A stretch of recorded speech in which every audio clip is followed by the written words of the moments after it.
Good afternoon, folks. Big Bo with RVs with Big Bo at Parkway RV Center. Got another really nice Class A diesel pusher let's review today. And this is a 2006 Damon Astoria. The model number is a 3679. It's 37.5 feet long, bumper to bumper. 53,070 miles, somewhere around, something like that. And it's, it's a neat motorhome, guys. This may not be the fanciest motorhome I've ever shot in a diesel, but it's got everything you need where it counts. Got a 5.9, 300 horsepower ISB Cummins diesel, 660 pound-feet of torque, which is plenty of power for this size RV. It's got 2 slides, 7,500 diesel generator, 600 hours. And just overall, just a neat, all original. I mean, still got the original upholstery, except for the front seats. We had those recovered, but all the upholstery is original, carpet's original, not been a live-in unit. Just a very affordably priced Class A diesel motorhome, especially compared to some of these that I've been getting in lately. And yeah, it may not have full body paint, it may not have leather furniture, Corian countertops, but it's still got everything you need, guys. Let's look around it, and it does have an Allison 5-speed automatic transmission. It does have a power patio awning that originally had, you can see from the original brackets, it originally had a manual awning, but somebody replaced it with a power awning over the past 16 years. And all in all, to be the age of it, the outside's in good shape. You know, you got a little bit of fading, you know, probably a good buffing and waxing would do wonders for it, but the tires look good. You know, like I said, don't have Alcoa wheels, but like I said, it's not a fancy one, but it's one that'll definitely something you can get a lot of enjoyment out of. Got a 10-gallon DSI water heater. See if we can squeeze through here. You know, that ISB Cummins diesel, and I've said this on many, the C7 Cat and the ISB Cummins diesels are 2 of the most dependable diesel motors ever put in an RV. It's a rule. Generally, now I've had way less trouble out of the ISBs and the C7s than any of them. Seem like the bigger the motor, the more chances of having issues out of it. I guess because to up the horsepower, they're a lot bigger, got a lot more complicated. You know, these are just really simple inline 6 turbo diesels that just really stand the test of time. I mean, it's the same motor they put in the Ram pickup trucks, and I've got Ram pickup trucks from this era with that same motor in it with over 400,000 miles towing on it. So, I mean, this thing with 53,000 miles has, you'll probably never wear the engine out, let's just say that. And I normally have it running right now, guys, but fuel level's a little bit low on it. I gotta put some fuel on it. That's why I'm just hooked into shore power. Generator does run, cranks up and runs, and the motor runs great. We drove it several hundred miles in here. So other slide outs over here, it's got an awning topper. It does have the leveling jacks, 50 amp electrical service, of course.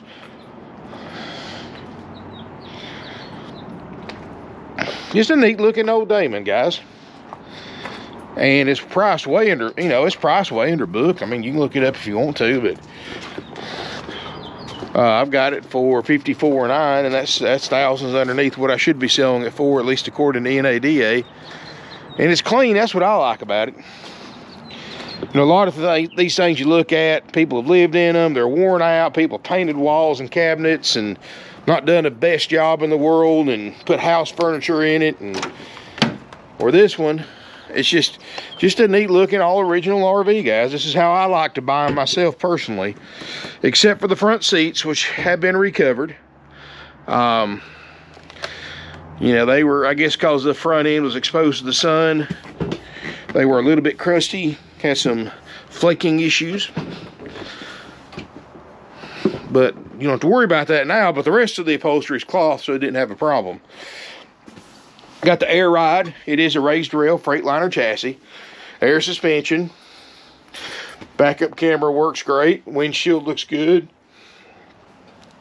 Overhead, you've got a television up there up there at front. You know. Got double sofas. sleeper sofas, one across from the other, so you can sleep 6, 8 people in this. So basically, you got the sleeping capacity of a Class C and a Class A. Table booth makes a bed. Like I said, it doesn't have the fancy Corian countertops. It doesn't have the leather furniture and all that other stuff, but you still got nice countertops. Nothing's swollen, nothing's burned on it, like they put a hot pot and pan directly on the counter. All your sink covers and stovetop covers are here. You can see they haven't really cooked much in it. Sharp microwave over the range. Oven. Has a 8 cubic foot Norcold RV refrigerator freezer I've got on right now, and it is getting cold. This actually looks newer. Hang on. No date on this one, so usually some of these have a date listed on it, but this one doesn't. But it's an N811. That's an 8 cubic foot, very dependable refrigerator that was put in many RVs. Still are today. And you still got some nice features like the padded headliner, which help insulate the coach, reduce road noise. You've got crown molding. You got the nice facade around the slide out. Cabinetry looks nice. Picture on the wall. You know, I'm looking at things like the wallpaper border, and notice that it's not peeling around the edges, which is a sign that's been in hot, high humidity weather and stored in that weather. So everything I see looks good. Should have a pop-out pantry right here. Well, it's got to be set up right, but you get the idea. Let's see. Another pantry with slide-out drawers, so definitely got some nice cabinetry to it. It also has a sliding privacy door. Walk into here, and you've got a glassed-in shower with skylight. Big open room bathroom. Of course, been winterized, so we got it disconnected. Floor looks great in here. You do have a private water closet. Got the porcelain RV toilet, so which is a nice one. I would have thought it would have had a plastic one, but you do have washer and dryer hookups, but it's never had one. It's got all the shelving in here, which I like to buy it this way, because to me, when I buy a used RV and it's got a washer and dryer in it, that means it's more than likely been a live-in unit, or a higher chance of being a live-in unit. And guys, there's nothing wrong with an RV that's been lived in, but you got to do the math, okay? You buy a RV, what do you use an RV recreationally for? 30, 45 days a year? All right, now you take one that's lived in 365 a day, or 365 24/7. What is that, about 7, 8 years of normal recreational use and wear and tear versus of recreational use versus using one every day or living in one for a year? That's 7 or 8 years. So you figure one that's been lived in for several years, there's nothing left of it. Where one that's like this one that's been used recreationally his whole life has got less wear and tear than 2 years of living in one. So, nothing wrong with buying a live-in unit, but expect a lot of wear and tear, and you need to buy it with the priced accordingly to the condition, is what I'm getting at. So, because contrary to popular belief, RVs are not made to live in 24/7. They're made for recreational use, hence the term recreational vehicle. But you can use one to live in, but that's a whole different way of taking care of it and living than a lot of people think. So you don't really do it to save money. You do it for the love of being able to get out, change your scenery, having no yard, and living life on the road. But, depending on what part of the country you live in, you can actually rent an apartment for a whole lot cheaper than buying a motorhome, keeping it up and paying the fuel costs and living in it 24/7. But anyway, like I said, you do it for the experience. My plan one day, whenever I retire a long time from now, I'm going to take a couple of years and I mean, I'm not going to sell my house or anything, but I'm going to buy a motorhome, hit the road year or two, to whenever I get tired of it, and I'm going to see the whole U.S. and Canada, and, you know, I'm going to do that. But like I said, I'm still going to maintain a home as well to come back to, but this is just something I want to do when I retire. So, see everything and just really enjoy life. And like I said, not doing it to save money, just doing it for the experience. Anyway, you do have remote controls. You've got the carrier heat and air systems, and these are 13,500 BTU units, but they have a high capacity fan, and they actually are the equivalent of most airflow wise of most brands 15,000 BTU units. So keeping it cool is not going to be an issue. Here's your second slide out. You've got a lot of drawer space in here, television, nice lighting in here, Queen Island bed, headboard. Got everything you need. Got the ducted furnace, of course. You know, little cabinets and storage everywhere. This thing's really a nice, all original motorhome.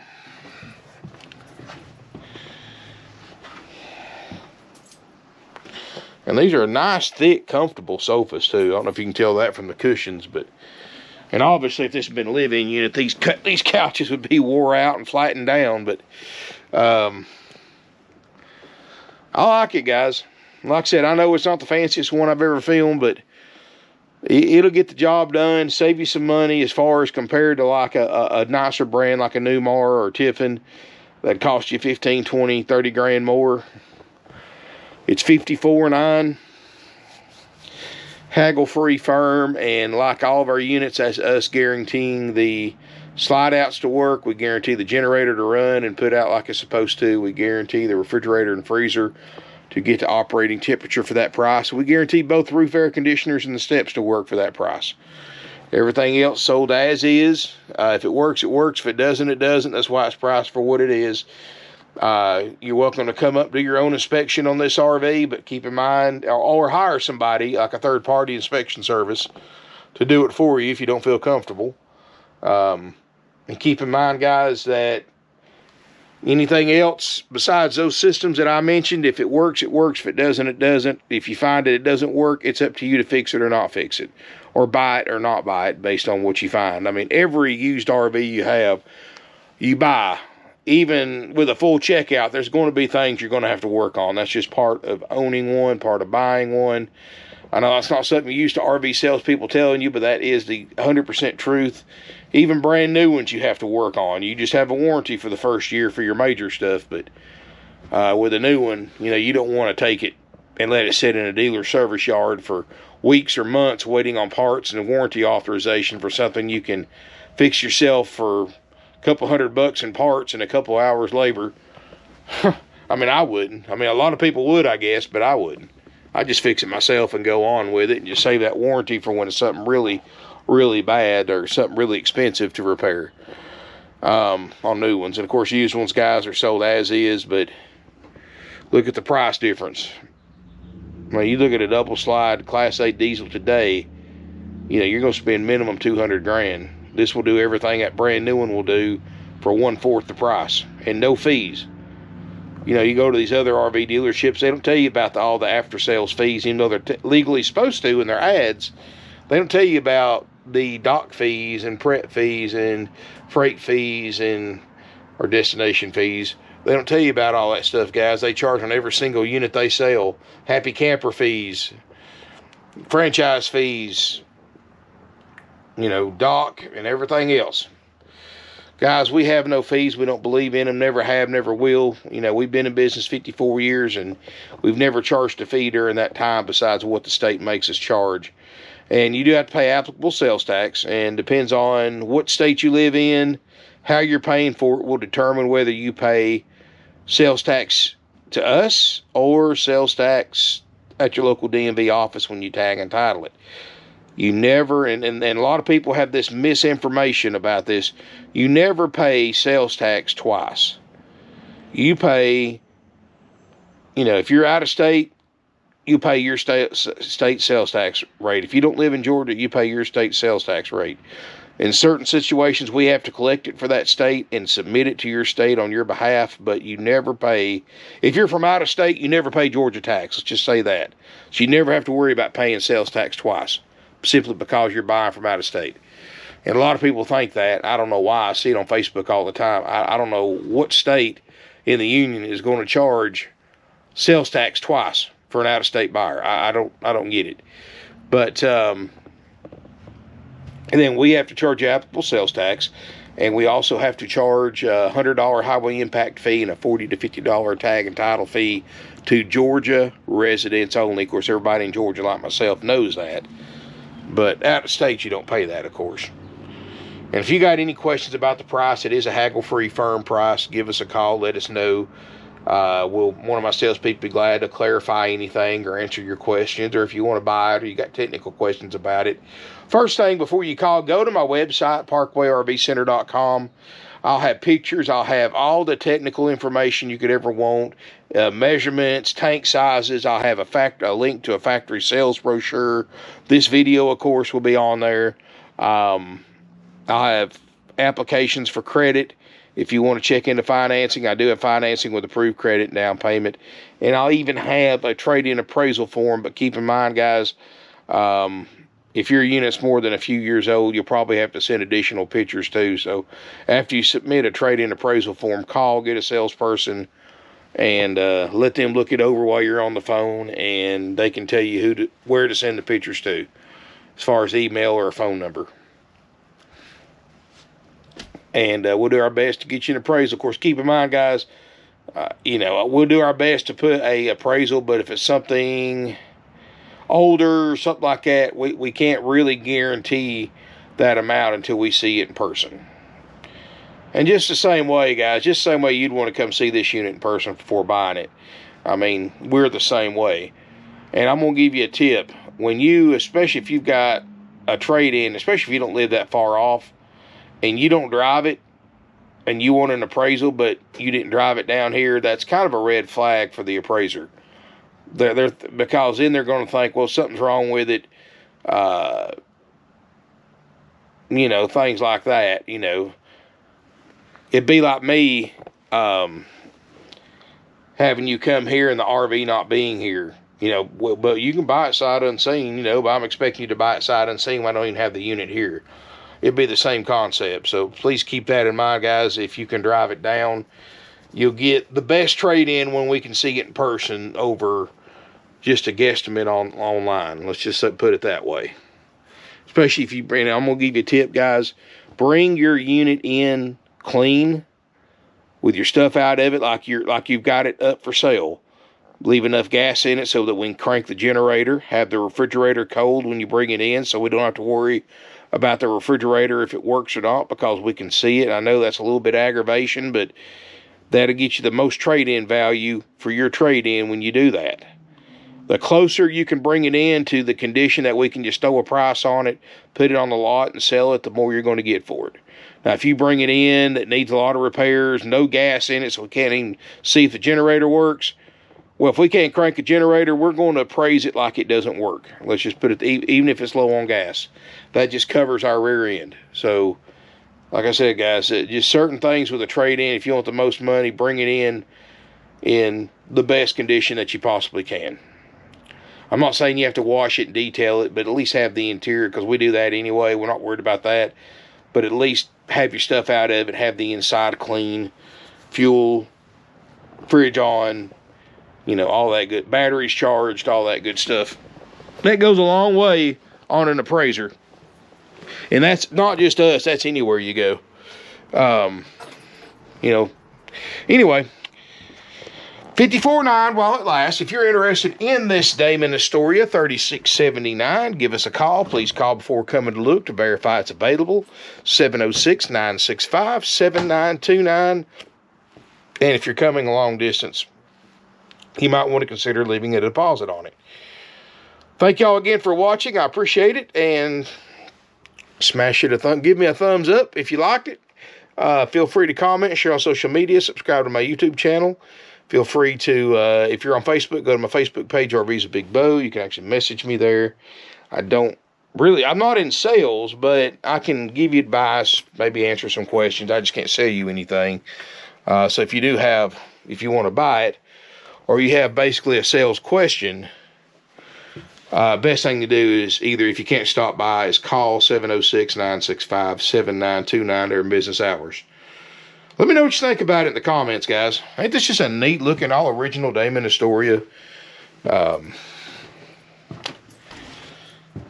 think this will make anybody a nice coach. And be honest with you, $54.9, that's pretty much a gas burner price with 2 slides. So you're getting a diesel pusher in nice condition. Thank you again for watching, and look forward to seeing you here in beautiful Ringgold, Georgia. Also forgot to mention, guys, we do have financing available with approved credit and down payment, no dealer interest rate markup, and like I said, no fees either. Thank you again.